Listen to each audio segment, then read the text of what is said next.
Това обаче не е достатъчно. Нали, като са почнали да ме облъчват, трябва да е до край, а? Следваща реклама, бърз монтаж, глупава мелодия, която с дни не може да ти излезе от главата. Да, не е глупава, бе, Монка. Добре. Мъж, делово облечен, перфектни зъби, изкуствени със сигурност, като моите. Вдъхва респект.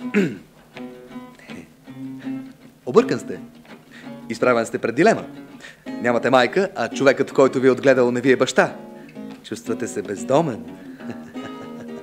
Изтеглете ипотечен кредит и си купете жилище само сега. Да, на промоционално ниска лих. Рекламата не е свършила, просто много тъпо се застъпва с следващата, която е симпатична бабка с очилца, кокорче се нещо към обектива на камерата, прави се на сладка, но не я дават в цял ръст, защото е много голям задник.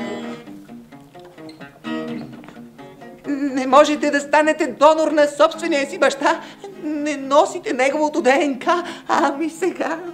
Значи, всъщност, баща ви не ви е баща. Време е да загърбите всичко това. В нова посока поемете и живота си в ръце вземете! Не мога да понасям римувани реклами! А може да си пусна някой филм, някой друг филм или реалити, да, реалити. Може да гледам живота на някой друг, за да не се сещам за своя собствен.